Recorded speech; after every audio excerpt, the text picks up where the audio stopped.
میرا نہیں خیال کہ کسی ایشوز ختم نہیں ہوں گے، ایشوز ختم نہیں ہوں گے، اور وہ شخصیت بدلنے سے ایشو ختم نہیں ہوگا ایز فار ایز ادارہ از کنسرن. بالکل صحیح، بالکل صحیح. طارق مرزا صاحب یہ فرمائیے گا کہ آپ محسوس کرتے ہیں کہ عمران خان صاحب کی جو موومنٹ ہے اس کا کوئی نقصان ہو سکتا ہے حکومت کو آنے والے دنوں میں؟ عمران خان کی تحریک کے متعلق ایک ہی تبصرہ اس وقت ہو سکتا ہے کہ آنے والے 2 مہینے اس کی کامیابی اور ناکامی کا تعین کریں گے. چونکہ یہ اگر تحریک پچھلے دھرنے کے فوراً بعد شروع کی گئی ہوتی چند مہینے کے بعد تو آپ شاید پچھلے مومنٹم کو اس میں شامل کر کے کوئی اور رائے دے سکتے. اس وقت یہ بالکل خلا سے زمین پر اترنے والی بات ہے ان کی تحریک کا دوبارہ شروع کرنا ہونا یا زمین سے نکل کے باہر آنا. لیکن اب تو نئی اسٹریٹجی ہے، نئی انرجی ہے، نیا ایجنڈا ہے. یہ جو آپ نے انرجی کی بات کی ہے کہ نئی انرجی جو ہے اس کے متعلق بڑا سوال ہے کہ وہ ہے بھی کہ نہیں ہے. نئی انرجی کا فیصلہ کن جو مرحلہ ہے جس پہ ہم رائے دے انرجی سکیں کے گے. بغیر کیسے چل سکتے ہیں؟ نہیں اس کا میں آ رہا ہوں. جو عوام کی شرکت ہے اس کی تحریک میں اس کی مقدار سے اس کی کامیابی اور مومنٹم. لیکن سر عوام تو ان کے ساتھ 2014 میں بھی نہیں تھے. میں معذرت چاہتا ہوں اگر صرف عوام کا اگر آپ وہ لٹمس ٹیسٹ ہے تو وہ میرا خیال ہے وہ اس وقت بھی فیل ہو گیا تھا، اس بار بھی فیل ہو رہا ہے. لیکن ڈینٹ انہوں نے 2014 میں بھی ڈالا تھا اور ڈینٹ یہ اب بھی ڈال رہے ہیں. میں آپ سے اختلاف اس طرح کروں گا کہ اگر آپ کو لاہور کا ان کا وہ یادگار کیا کہتے تحریک جلسہ تھا سر، وہاں سے اس وقت سناٹا پورے ملک میں پھیل گیا. عمران خان صاحب کے جلسے سارے بھرپور ہوتے ہیں لیکن جب وہ لوگوں کو لے کے باہر نکلتے ہیں تو لوگ باہر نہیں نکلتے. دیکھیں اس میں ایک مسئلہ ہے، آپ تحریکوں کو لامتناہی مدت کے لیے جاری نہیں رکھ سکتے. اس کے لیے دنیا کے کسی ملک میں بھی کسی تحریک میں اتنی قوت نہیں ہوتی ہے اور تحریکیں پھر آہستہ آہستہ دم توڑنے لگتی ہیں یا پھر ایک بڑے طویل وقت کے کینوس پر وہ پھیل جاتی ہیں اور ان کے اثرات جو ہیں آپ تک بہت دیر میں پہنچتے ہیں. عمران کے پاس کم وقت ہے، 2018 بہت دور نہیں ہے. میرے نزدیک سیاست یہ ہے کہ یا تو اس وقت کامیابی مل جائے یا اس کو 2018 کی الیکشن کی تحریک میں تبدیل کر دیں. اس سے زیادہ تو اس کے اوپر فوری طور پہ کوئی نقصان نہیں پہنچا. جی ویسا یہ فرمائیے کہ عمران خان صاحب نئی انرجی کے ساتھ باہر آئے ہیں اور جس طرح وہ لوگوں کو بلوا رہے ہیں، جس طرح لوگ ان کے ساتھ شامل ہو رہے ہیں، آنے والے دنوں میں 1-2 ماہ میں آپ محسوس کرتے ہیں کہ عمران خان حکومت کے لیے بہت بڑا خطرہ بن جائیں گے؟ دیکھیں میں نہیں سمجھتا. عمران خان صاحب نے 86-87 لاکھ ووٹ لیے تھے 2013 کے الیکشن میں.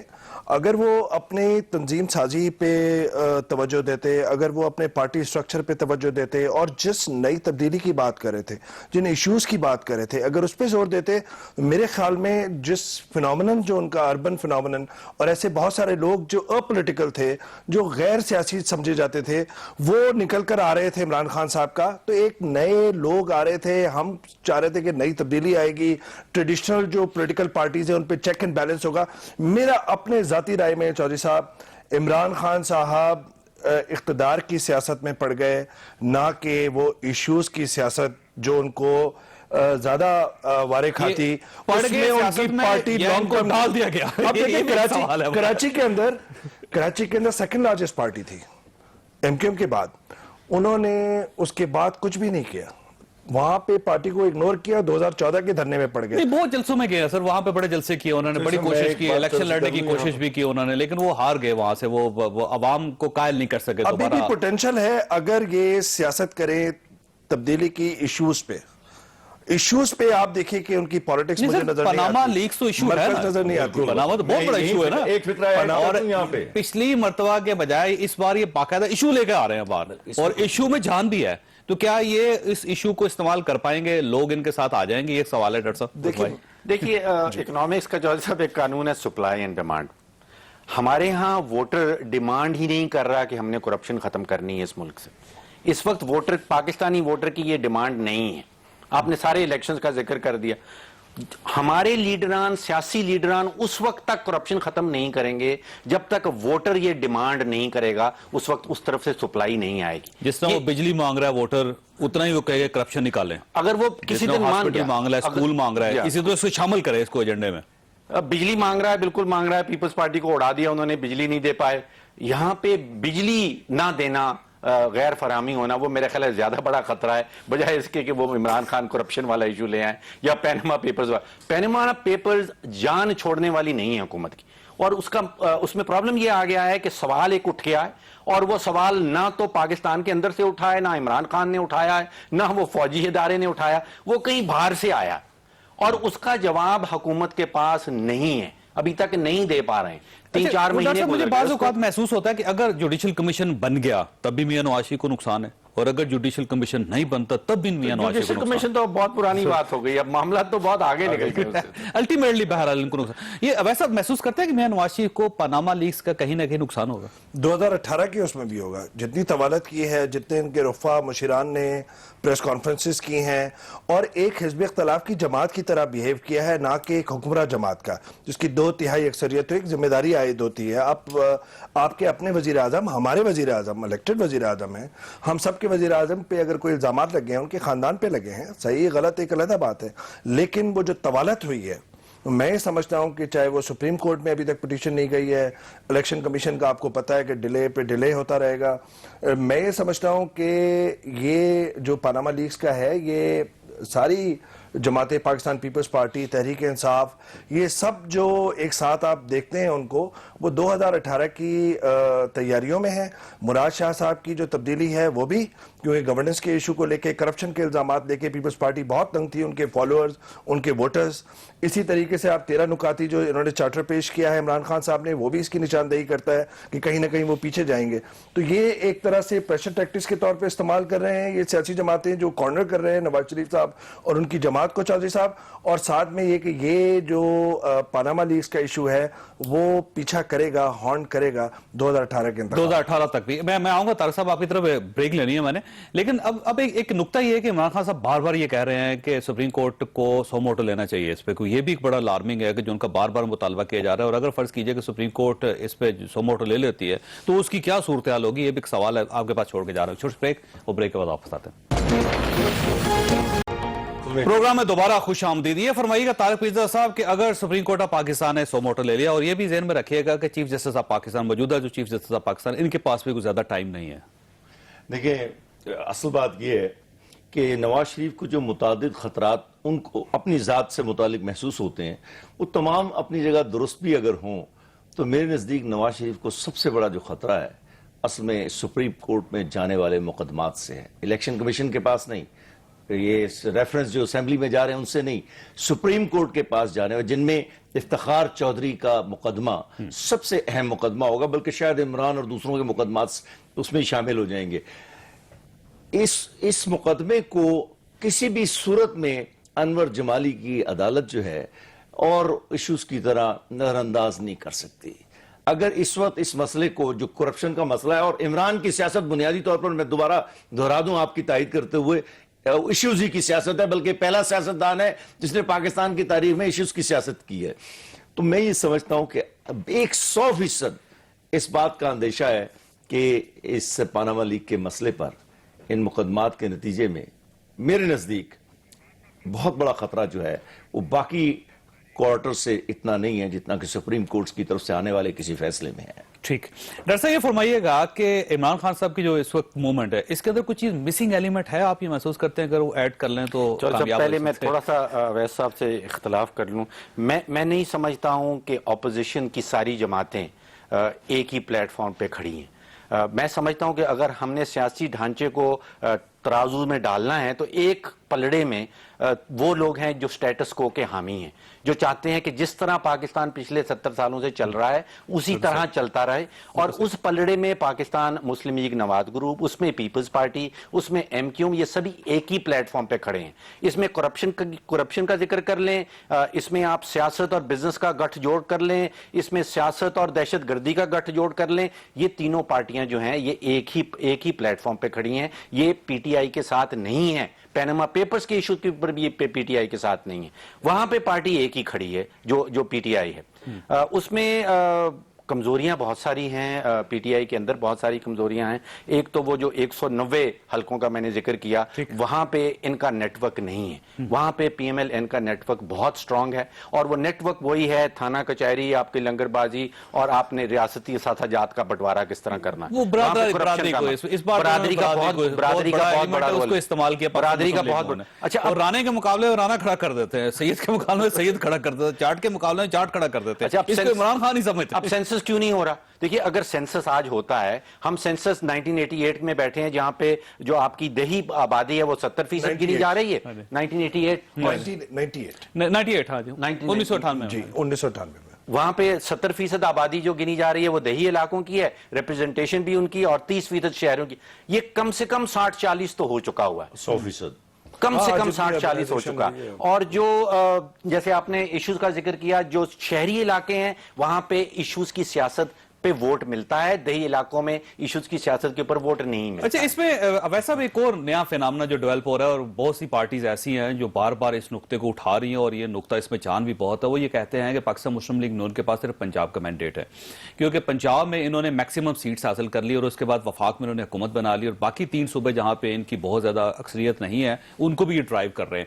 تو یہ ایک سوال ہے جو آگے آنے والے الیکشن میں اٹھایا جائے گا بار بار، کہ کیا ایک صوبے کے ہاتھ میں یہ اختیار دینا چاہیے کہ وہ پورے وفاق کو ہائی جیک کر لے. یہ بھی ایک سوال ہے نا، اور میرا خیال ہے پاکستان مسلم لیگ نون کو سوچنا پڑے گا اس کے بارے میں. دیکھیے وقت کے ساتھ ساتھ جو ہے وہ آپ چاہے پاکستان پیپلز پارٹی کو دیکھ لیں، ان کی پولیٹکس بھی سمٹ گئی سندھ کے اندر. اسی طریقے سے اے این پی کی کہیں نہ کہیں خیبر پختونخوا میں سر صوبائی حکومتیں ٹھیک ہے، صوبائی حکومتوں کے حساب سے سندھ کی بنیاد پہ آپ وفاق میں حکومت نہیں بنا سکتے. آپ سندھ میں میکسیمم سیٹس حاصل کر لیں، قومی اسمبلی کے لیے نہیں بن سکے. پنجاب میں اگر آپ نے حاصل کر لی 90% سیٹس تو آپ وفاق میں دیکھیں پاکستان مسلم لیگ کا یہ مسئلہ رہا نا کہ انہوں نے سندھ کے اندر جو لوگوں کا چناؤ کیا، وہ لوگ جو عام لوگ تھے، میں خود سندھ سے میرا تعلق ہے، ان کو ناپسند کرتے تھے. کون ممتاز بھٹو کو ووٹ دے گا، کون ان لوگوں کو ووٹ دے گا؟ وہ بڑے پولیٹیکلی کانشیس لوگ ہیں، اور ان کے پاس آلٹرنیٹ بھی ہے. تو پی ایم ایل این اور پی ٹی آئی دونوں نے باقاعدہ آرگنائز طریقے سے کوشش نہیں کی ان روڈز بنانے کی سندھ کے اندر، تاکہ وہاں پہ چیک اینڈ بیلنس رہتا ہے. دیکھیں پولیٹکس کے اندر اپوزیشن پارٹیز اور مختلف پارٹیز کا چیک اینڈ بیلنس ہی تو آگے لے کے جاتا ہے سیاسی نظام کو، وہ نہیں رہا. اسی طریقے سے آپ دیکھ لیجئے کہ خیبر پختونخوا میں بدقسمتی سے وقت کے ساتھ ساتھ ہمارا جو الیکشن کا جو پروسیس ہے وہ رزلٹ اورینٹڈ رہا ہے، اور کانسٹیٹوئنسی ٹو کانسٹیٹوئنسی مینیج کرنے کا ہوا ہے. پیپلز پارٹی نے بھی یہی کیا، کہیں مہروں سے جو نظریاتی بنیاد پہ یا ایشوز کی بنیاد پہ نہیں رہا. دوسری جانب فاروق صاحب جو صرف بات کر رہے تھے، انہوں نے ایک اپنے اس میں بیانیے کے اندر کہیں نہ کہیں پاکستان مسلم لیگ نون کو بھی، پیپلز پارٹی کو بھی سیاست اور دہشت گردی سے جوڑا. وہ مجھے میں سمجھتا ہوں کہ نامناسب ہے. چیزوں کو تبدیل کرنا پڑے گا اس ملک میں. دوسری بات اس طرح نہیں چل سکتی. بہرحال یہ ایک حقیقت ہے کہ جو موجودہ صورتحال ہے پاکستان مسلم لیگ نون کی اور پیپلز پارٹی کو کسی کی بھی ہو، ان کو دیکھیں اب اس طرح نظام نہیں چل سکے، آپ کو تبدیل کرنی پڑے گی سوچ. بالکل. دیکھیں یہ کہنا کہ دیہی علاقوں میں، ہمارا خود تعلق دیہی علاقوں سے ہے، دیہی علاقوں میں شعور نہیں ہے، یہ بات نامناسب ہے. بہت شعور ہے، سیاسی شعور.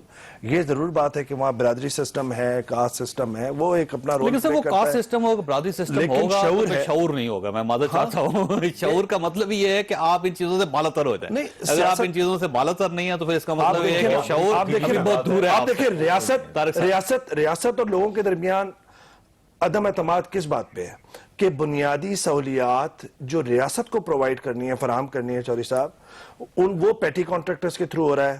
پانی ہم منرل واٹر پیتے ہیں، اسپتال جانا ہو پرائیویٹ اسپتال جاتے ہیں. تعلیم جہاں پہ میری نسل نے، آپ کی نسل نے، ہم سے بڑی نسل نے گورنمنٹ اسکولوں میں تعلیم حاصل کی، اب وہ پرائیویٹ اسکولوں میں چلی گئی. تو سڑکوں کا کوئی نظام نہیں ہے. تو بات یہ ہے کہ ریاستی اداروں، حکومتوں کی بنیادی ذمہ داری ہے کہ وہ ایشوز ایڈریس کریں تاکہ اعتماد ہو. ایشو یہ ہے کہ ہمارا جو سسٹم ہے نا، گورنمنٹ کا سسٹم، وہ ڈھیلا ہو چکا ہے. اب اس میں جان نہیں بچی، اس کو دوبارہ بنانا پڑے گا آپ کو، یا پھر اس میں دوبارہ ایک روح پھونکنی پڑے گی جو ظاہر ہے ابھی حکومت نہیں کر پا رہی. میں وقفہ لوں گا طارق صاحب، پھر آپ کی طرف آؤں گا. چھوٹے بریک کے بعد آپ آتے ہیں.